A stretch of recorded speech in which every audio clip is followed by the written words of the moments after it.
એક મિનિટમાં જાણીએ કે યુસીસી એટલે શું। ગુજરાતમાં હાલ વિધાનસભા સત્ર ચાલી રહ્યું છે, જેમાં મુખ્યમંત્રીએ યુસીસી બિલ સભાગૃહમાં રજૂ કર્યું છે। આ સાથે આજે યુસીસી બિલ લાવનાર ગુજરાત દેશનું બીજું રાજ્ય બનશે, જ્યારે પહેલું રાજ્ય ઉત્તરાખંડ છે। ગુજરાતમાં યુસીસી બિલ લાગુ થતા દરેક વ્યક્તિ માટે સમાન નિયમો લાગુ પડશે। તો આજે જાણો કે યુસીસી એટલે શું છે અને તેનો અર્થ શું છે। ભારતના તમામ નાગરિકો માટે, પછી ભલે તે ગમે તે ધર્મ, જાતિ કે લિંગના હોય, તેમના વ્યક્તિગત બાબતો માટે એક સમાન કાયદો હોવો જોઈએ। અત્યાર સુધી આપણા દેશમાં લગ્ન, છૂટાછેડા, મિલકત અને દત્તક જેવા વિષયો માટે અલગ અલગ ધર્મના પોતાના પર્સનલ કાયદાઓ છે, જેમ કે હિન્દુ પર્સનલ લો, મુસ્લિમ પર્સનલ લો। યુસીસી આ તમામ અલગ અલગ કાયદાઓને હટાવીને એક કોમન સિવિલ કોડ લાવવાની વાત કરે છે।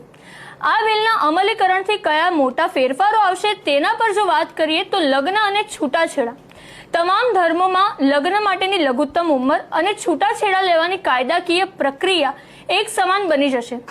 બહુપત્નીત્વ પર પ્રતિબંધ લાગશે। યુસીસી લાગુ થયા બાદ બહુપત્નીત્વની જે પ્રથા છે તેના પર સંપૂર્ણ પ્રતિબંધ મુકાશે, જે સ્ત્રીઓના સન્માન અને અધિકાર માટે મોટું પગલું ગણાય છે। વારસો અને મિલકત, પુત્રીઓ અને પત્નીઓને મિલકતમાં પુરુષો સમાન જ હિસ્સો આપવામાં આવશે તેવી કડક જોગવાઈ પણ કરવામાં આવશે।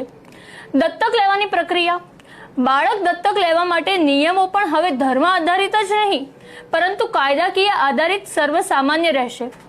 આજે હાલ વિધાનસભા ગૃહમાં એક તરફ યુસીસી બિલની રજૂઆત કરવામાં આવી છે અને બીજી તરફ યુસીસી બિલને લઈને લોકોમાં વિરોધ જોવા મળી રહ્યો છે। યુસીસી બિલ ગુજરાતમાં લાગુ કરવામાં ન આવે તેવી હાલ લોકો માંગ કરી રહ્યા છે।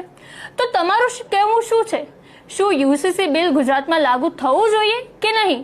તેમને કમેન્ટ કરીને ચોક્કસથી જણાવો અને આવી અનેક અપડેટ જાણવા માટે અમારા સોશિયલ મીડિયા પેજને લાઇક અને ફોલો કરવાનું ભૂલશો નહીં।